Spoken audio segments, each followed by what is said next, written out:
No vídeo de hoje eu vou te contar 10 passos práticos que você pode fazer para te ajudar a emagrecer de uma forma mais saudável e a longo prazo, uma forma duradoura. Eu me chamo Evelyn Oliveira, sou médica pós-graduada em nutrologia e atuo na medicina preventiva, prevenindo doenças através do conhecimento da sua genética. Curta esse vídeo, se inscreva no canal e roda a vinheta!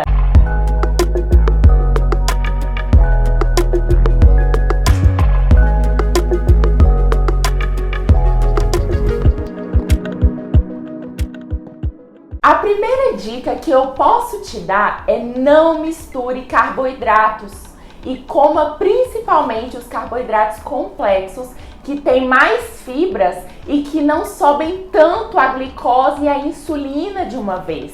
Glicose sempre alta estimula o acúmulo de gordura no corpo. Escolha, por exemplo, carboidratos como batata doce, o aipim, macarrão integral, arroz integral, quinoa e escolha apenas um carboidrato por vez. Não vá misturando arroz com batata doce, com macarrão. Todos esses são carboidratos. Escolha um, coma bastante vegetais e proteína. Coloque o carboidrato, coloque os vegetais, coloque a proteína. Os vegetarianos, por exemplo, comem proteína também. É que a gente está acostumado à proteína de origem animal, mas existem várias fontes de proteína de origem vegetal. E a proteína de origem animal, de boa qualidade, são as carnes brancas, o peixe principalmente. O peixe é rico em gorduras de boa qualidade, como o ômega 3. Em relação ao peixe, o indicado é você tentar comer pelo menos 2 a 3 vezes por semana peixe. Aumente a ingestão de peixe na sua dieta. A carne vermelha, coma cerca de 2 vezes por semana. É claro que deve ser avaliado a sua genética, o seu metabolismo de forma individual e montar uma orientação dietética a longo prazo baseada na sua genética e no seu corpo de forma individualizada. A segunda dica que eu posso te dar: coma mais proteínas.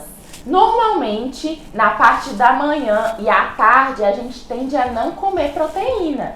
Coma proteína. Ao invés de comer a fruta sozinha, coma junto com o ovo, com um pedaço de frango, com alguma proteína, com castanhas, que são fontes de gordura boa e proteína de qualidade. Para quem tem uma vida mais corrida, o whey protein é uma boa fonte de proteína.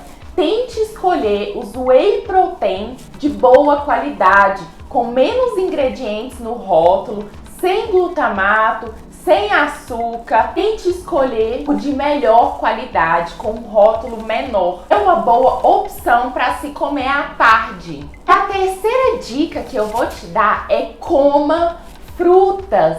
Coma no intervalo da manhã, coma de manhã, coma à tarde e não coma a fruta sozinha. Coma com um ovo, com um punhado de castanha, coma com um pedaço de frango. Não coma a fruta sozinha, mas coma frutas. Tente comer frutas com menor índice glicêmico. As frutas vermelhas, o morango, a acerola, o kiwi. As frutas vermelhas estimulam menos a insulina e reduzem o estímulo à produção de gordura no corpo. Isso é importante para quem está em fase de emagrecimento.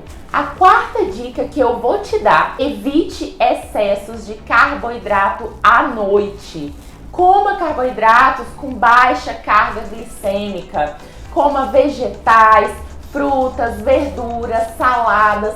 O jantar ideal é um prato rico em legumes, salada e ovo, uma proteína de boa qualidade. A quinta dica que eu vou te dar: fuja dos industrializados. Nada de comer aquelas sopas prontas à noite. Coma comida de verdade, descasque mais e desembale menos. A sexta dica que eu vou te dar: alimentação para quem treina. Antes do treino, coma uma boa fonte de carboidrato. Coma carboidrato que tenha mais fibra para conseguir te dar energia durante todo o treino. Batata doce antes do treino é uma boa fonte de carboidrato.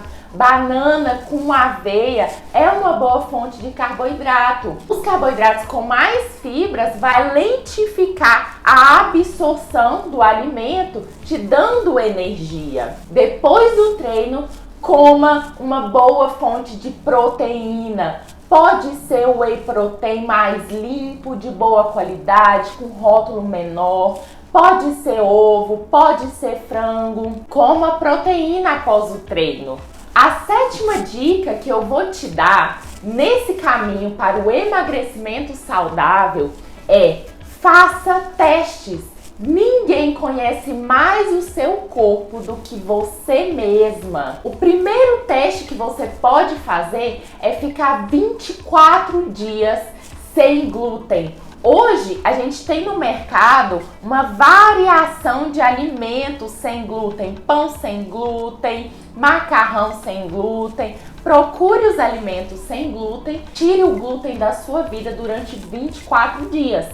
Se nesse período você se sentir melhor do que estava antes, quer dizer que você pode ter uma alergia, uma intolerância ou uma hipersensibilidade. Evite esses alimentos com glúten se você se sentir melhor sem o glúten. O segundo teste: tirar leite e lactose durante 24 dias. Se depois desses 24 dias sem leite e lactose você se sentiu melhor, você pode ter sim uma certa intolerância à lactose. Por que consumir alimentos com lactose se você se sente melhor sem esses alimentos?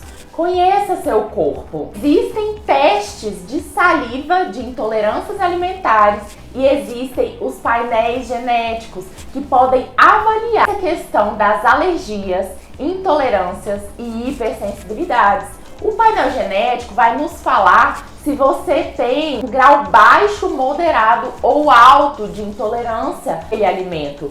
Se for baixo, você pode consumir o alimento. Se for moderado, a gente tem que limitar esse alimento a condições esporádicas. Pode comer em um limite que você pode comer. Se for alto a intolerância, quer dizer que você não deve comer esse alimento. Evite. Os painéis genéticos vão nos ajudar a avaliar as suas condições de alergias e intolerâncias de forma individualizada. Esse conhecimento é muito importante para uma saúde intestinal, para uma boa flora intestinal. Cada vez que a gente consome substâncias que nos fazem mal, que nos causam intolerâncias, nós estamos matando as boas bactérias intestinais e deixando prevalecer as bactérias ruins, podendo causar gases, podendo causar diarreia, constipação intestinal, dor abdominal. Então vamos cuidar do nosso intestino, que é tão importante para a nossa saúde mental e corporal como um todo. A oitava dica que eu posso te dar: se enxergue, faça avaliações. Em casa mesmo, você consegue avaliar se você está acima do peso, se está com excesso de gordura, você consegue avaliar se está cansado, se está indisposto, o horário que você não sente bem. Isso você consegue avaliar em casa, mas é importante ter um profissional capacitado para fazer essas avaliações. Existem os adipômetros que a gente consegue avaliar as dobras e existem os exames de bioimpedância que a gente consegue avaliar o seu peso, a sua altura, a quantidade de gordura, a quantidade de músculo, a quantidade de osso e a quantidade de água que você tem no corpo. Quando você está em processo de emagrecimento, é importante a gente fazer essa avaliação. Porque o ideal é a gente estar perdendo gordura e não músculo. Se começar a perder mais músculo que gordura ou mais água do que gordura no processo de emagrecimento, não está correto. O adequado é perder gordura. Por isso é importante ter um acompanhamento com um profissional capacitado para fazer essas avaliações. O nono passo é: faça um passo de cada vez. É melhor uma mudança aos poucos e para sempre do que um radicalismo temporário. Você já chegou em algum lugar sem metas? Tenha metas. Tente acertar mais do que erra. Feito é melhor do que perfeito. Tem algum alimento que você gosta muito e que você sabe que não é saudável, como por exemplo refrigerante, bolacha de água e sal, doce, excesso de açúcar? Tente reduzir. Comece de alguma forma um estilo de vida mais saudável. Se você toma refrigerantes todos os dias, comece a tomar 2 a 3 vezes por semana. Tenta cumprir uma meta pelo menos 4 vezes por semana de uma vida mais saudável. Escreva as suas metas, deixe isso bem claro para o seu cérebro para você conseguir completar esse processo e essa jornada para o emagrecimento e uma vida mais saudável. Não tenha em casa alimentos não saudáveis. Não tendo em casa, é muito mais difícil você sair da sua dieta. A 10ª dica é: faça atividade física. Nós não somos seres criados para ficar sentados o dia todo. Se você tem 1 hora, meia hora por dia, faça atividade física nesse período. Faça, se movimente de alguma forma. O melhor horário para fazer atividade física é no horário da manhã. Mas se o único horário que você tem é à noite, faça à noite. A avaliação individualizada em relação ao treino também é importante. Existe painel genético que avalia a maior quantidade de fibras musculares, qual é o esporte que você tem talento, que você tem preparo genético para deslanchar. Quando a gente deslancha em determinado esporte, a gente sente muito mais vontade para continuar. A gente tem talento para aquilo, a gente quer manter a disciplina para conseguir desenvolver naquilo. Por isso que é importante o painel genético para contar pra gente qual é o esporte adequado para você e o melhor treino baseado na sua genética e no seu corpo. Caminhada é bom a começo, depois a gente tem que melhorar essa atividade física, associar a caminhada com um esforço maior, com uma corrida, associar a caminhada com exercício de força, musculação, mas caminhada é um bom começo. Comece de alguma forma um estilo de vida mais saudável. Se você gostou desse vídeo, curta ele, se inscreva no canal e até a próxima!